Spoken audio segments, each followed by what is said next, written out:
flung open, and the paramedics' voices were aggressively sharp. We got a gunshot victim. Code red. Code red. All hands on deck. Three paramedics rushed in a man with his blood-soaked shirt wide open, exposing a gunshot wound in his stomach. I quickly dried my hands, slipped on my mask, my rubber gloves, and went to work. I was scanning his wound first, running a checklist through my head going through what I might need, then noticed a familiar dragon tattoo on the victim's wrist. The victim barely spoke. "I'm so glad it's you." I recognized his voice, looked up at the victim's face, and completely froze. It was my little brother, Chris, my kind, caring little bro that I love with all my heart. I lost my breath, and my heart started racing. He smiled that classic smile at me. "Hey pal, I bet you didn't think you'd see me here." "What the hell, Chris?" I couldn't talk. Had to focus. "Talk later. Hang in there, buddy." Chris started to say something, then passed out.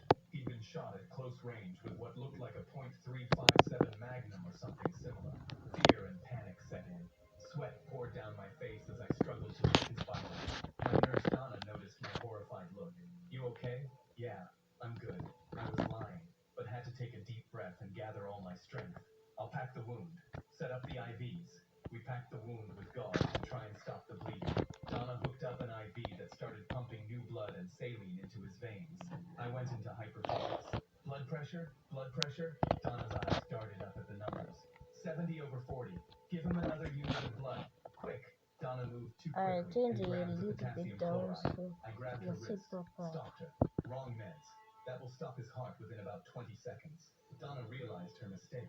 I looked closer at the wound, studied the pace and flow of his bleeding, and realized that the bullet had nicked something it shouldn't have.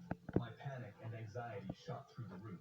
If I didn't get him into the operating room within 20 minutes, he'd be dead. What would I tell our mom if I failed him? How would I ever face the guilt of knowing that I let him die? I couldn't think negatively, swallowed my fears and refocused. I kept working on slowing down the bleeding and thought, how the hell did this happen? Chris worked a desk job at Boston Pizza. I cut away more of his shirt to see the wound from another angle, then felt something hard and I just paused the soon. Don't check your likes. The likes are 2-4 in the key. That should give the same. I'm also liking. Should be the same to you. You hear me? I said. out of his pocket. I reached in and pulled out his police badge and stopped cold when I saw that the name on it read Tom Brennan, not his name. That's weird. I set the badge on the tray and kept working. The bleeding was still not under control, and I was running out of solutions. I was failing at getting him ready for surgery. What was I doing wrong? I barked at our medic tech. "Take off his boot for a circulation check." Something else fell out and hit the floor. I saw a second black leather wallet. I opened it up and saw a driver's license with a name inside that read Daniel Reyes, but the photo was Chris's face. What had he gotten into? I stuck his second wallet in my pocket and kept working. I got my medic tech's attention. "Get me chain of custody on his sidearm. I want it bagged before he leaves this room." "Yes, sir." He left. I kept working his wound and finally started to slow down the bleeding. 2 minutes later, my tech returned with a small plastic bag and put the handgun inside of it. I noticed that the serial number on the slide of his gun had been carved off. Cops don't carry illegal pistols. His blood pressure was holding, and he was stable for now. At 11:47 p.m., while I was scrubbing his blood off my forearms in the sink, I looked up through the observation window into the lobby and saw two men in black suits standing at the registration desk. They had an eerie, calm look in their eyes, which was unnerving. They didn't look like cops. I noticed that they weren't looking at the receptionist. They were scanning the entire room instead. The exits, the cameras, and the security guard at the door. The shorter one leaned on the counter and asked a question. The receptionist pointed toward the trauma bay. The men turned. They looked through the window and stared right at me. I got a weird vibe. Then they sat down in the lobby chairs, keeping their eyes on me the whole time. I wondered who they were, why they were here, and how they knew Chris. I approached them. "You guys here for someone?" "We sure are, Doc. That gunshot victim. How are you guys related?" The shorter one glanced at his buddy, then at me. "I'm his cousin. My friend here's not related, but we're all real close." I stayed as still as I could, knowing the guy was lying. He was definitely no cousin of mine. "You think he'll make it, Doc?" I covered how disconcerted I was. "Hard to say. He's being transferred into the operating room for emergency surgery. It'll probably be 4 to 6 hours before we know anything. I'll keep you guys updated.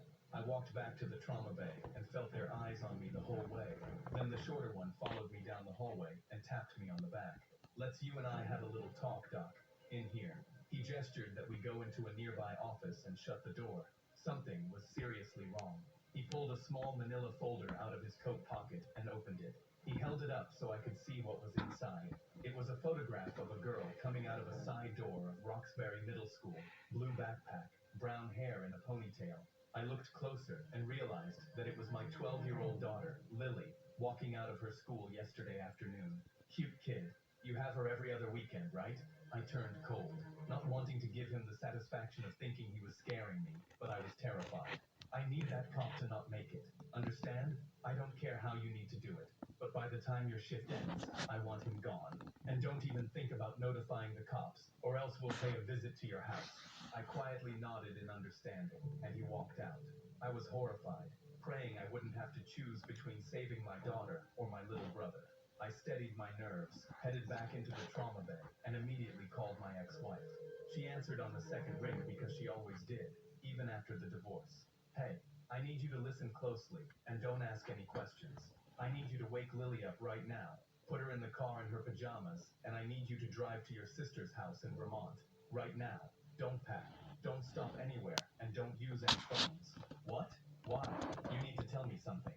Chris has been shot, and there are really bad men here that are trying to finish the job. And they know about you and Lily. Go.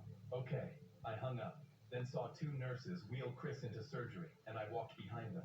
We passed by the two thugs in suits, and we locked eyes. That's when I started to feel the rage towards them for what they've done to my little brother. We entered the surgery room, and I pulled one of the surgeons aside. Take extra care. That's my little brother. The surgeon took note and touched my shoulder, reassuringly. I waited in Chris's surgery room while the surgeons worked on him. I thought about calling the cops, but wanted to wait until my wife and daughter were safe. I texted my wife every 5 minutes to see if she was on her way to her sister's place, and she didn't respond. I texted her again and again. Did you make it to your sister's? Hey, I'm worried. Text me back. Then I received a text that read, your wife and daughter will be fine if you just do what you're told and be a good little boy. That sent a chill down my spine. Whoever the hell these guys were, they now had my wife and daughter. My hands trembled and my stomach churned. I watched the surgeons flawlessly get the bullet and all of the shrapnel out of Chris's gut and stabilize him. The surgeon pulled me aside. We got everything out of his system. Now it's just a matter of whether or not his body can heal itself.